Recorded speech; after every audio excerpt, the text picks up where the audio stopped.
Let's go to the phones right now as we continue here on Sports Talk. I believe we've got Austin Trout with us right now on our Village Inn hotline, where all of our guests always appear. Tomorrow night is the big one, Cotto Canelo, and a man that knows them both very well because he's been in the ring with both in recent years. Gives us a few minutes here on the program right now. Austin, good to have you back on the show. You tell me, for somebody like yourself that's seen these guys up close and personal, how much more interested are you in that pay-per-view tomorrow night than just maybe the casual boxing fan?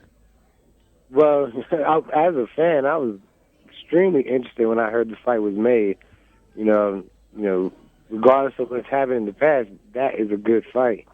And I have a feeling it's going to be a very explosive fight for however long it lasts.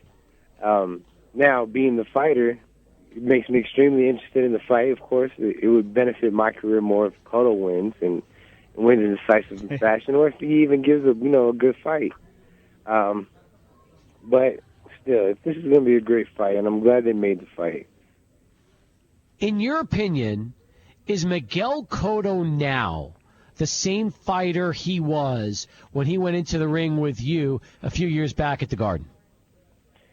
A lot of people say, and I hear the comments about, he would probably have beaten me if he was with Freddie Roach, or the Cotto now with Roach is not the same that was with Diaz. But, my response to that is, they were saying the same thing about Cotto when he got with Pedro Diaz and beat Margarito, talking about he was the new, Cotto of old, until he fought me. So I've seen some improvements or some things he's gotten back to, but I don't see 100% different Cotto. I think this fight's going to tell.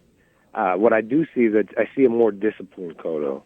I think Freddie Roach is really making him do what he has to do instead of do what he wants to do. And I think that's the difference between now and then.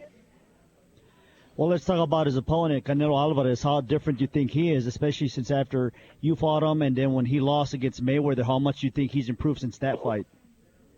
I haven't really gotten to see a true test to see, to tell if he's made any improvements or not. He had, a vicious knockout with James Kirkland. In my opinion, Kirkland's been washed up for a while.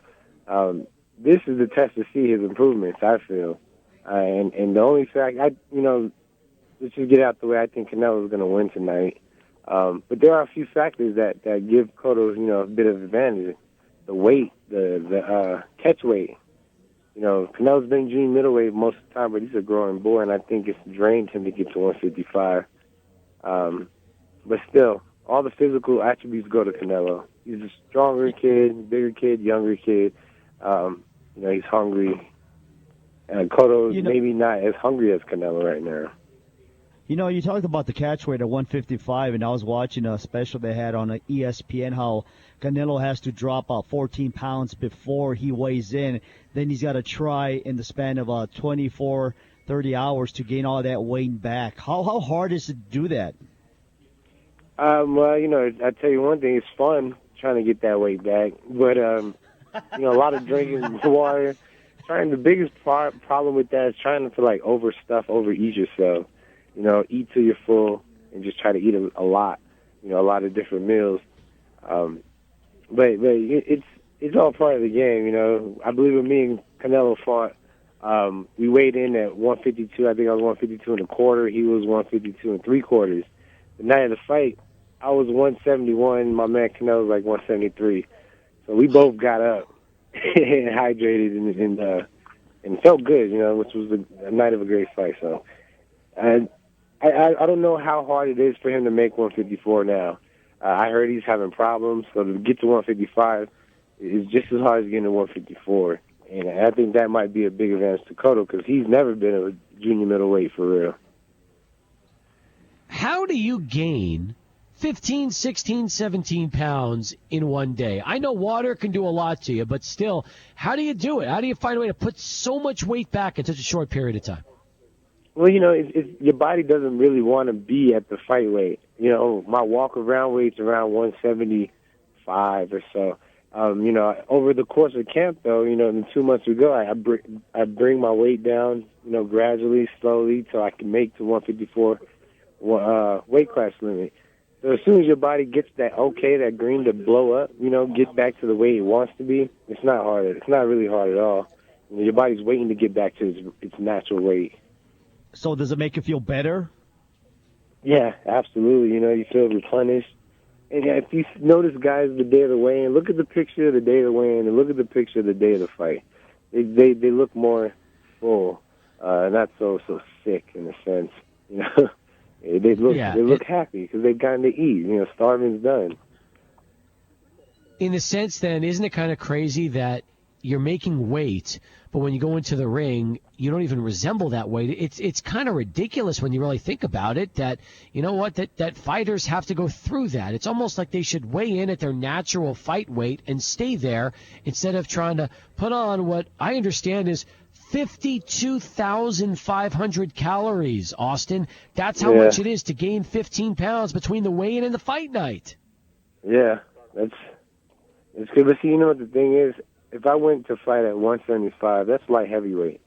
Most people at light heavyweight, about 6'2", 6'3", and are coming down from, 200 to 10. So that's kind of the reason why. I don't know. Don't decide a good idea to drop some weight, fight at a lower weight, and be strong. And then it kind of caught on. That's like, oh, yeah, well, I'm going to drop and be strong here. So now it's like, I'm not going to fight light heavyweights. I'm not big enough for them. They coming down from a way higher weight, and that's me at my max. What goes through when you're preparing? You fought both of these guys, so what's going through their mind tonight since they've got to wait another 24 hours for this fight? What did you do during that time? How did you keep yourself occupied? Really try to keep my mind off the fight.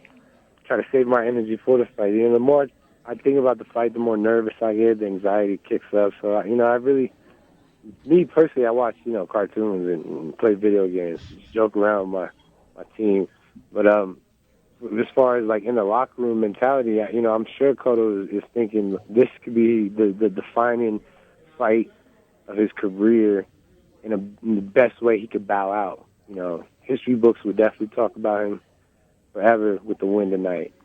Legacy, all that. Canelo's fight, thinking the win tonight propels him to start his true legacy. He needs a key name under his belt to legitimize his whole career for real. He's got names, but they're all out of their prime. Cotto's still seen as like a living legend. That's the type of things that are going through. Austin Trout with us on our Village Inn hotline right now as we continue here on Sports Talk. As you look back on that fight against Canelo, what would you have done differently, in your opinion, to try to get that decision and really alter the outcome of that fight? I wouldn't have agreed, or I wouldn't have. I wouldn't have agreed to the open scoring that they made me sign off the day before the fight. I believe and that in your mind, that really factor. that the open scoring cost you, in your opinion, that decision. Absolutely. In the fourth round, I was in a rhythm. I was feeling good. I looked at the scorecard, just say nothing. After I never got my rhythm back. No matter where I pressed the fight, pressed the action, I did what I thought the judges would want, and they still gave me nothing. So instead of doing what I should have done, what I practiced and trained to do, that open scoring took me out of my game and really of Canelo having to take a risk. So that was the biggest factor for me, was that open scoring. Had you said no at the time to the open scoring, would that fight have still happened? Well, they threatened to cancel the fight. But thinking about it, there's no way they would have pulled the fight out for that because they had way too much invested. I was real cocky and was like thinking, it doesn't matter. I'm going to knock this kid out anyway. That's kind of my whole train of thought when they kept throwing this shit at me. Excuse my language. And I really was telling them, like, listen, that's not going to matter. He's going to go down a couple times anyway. The judge is not going to taking him out of it. So I should have been so cocky and arrogant and listened to my people. They kept saying, look, we'll walk. Let's walk away. And I was like, no, we're not. I waited too long for this. But I was happy it go because it was a great show. It was a good fight. What an event. I mean, yes, in San Antonio, the fight that we had, Cruces was out there, El Paso was out there, along with the San Antonio. It was a good event, and then it was a good memory for me. All right, now let's talk about you now. You're 30 years of age. You've won 4 straight since the back-to-back losses to Lara and Alvarez. You're trying to get back into the title picture. You just, 2 months ago, knocked out Joey Hernandez in Hollywood, California. So, in your mind, can you get another shot at either Canelo or Cotto in the near future? Where is your career heading as of the end of 2015 into 2016? That's a real tricky question because, yes, as a matter of fact, if you look at the rankings, the only people that are above me is Lara and Canelo. Now, Cotto and Canelo both, I would love to get the winner and loser of the fight. And I feel like, really, if they don't fight Triple G,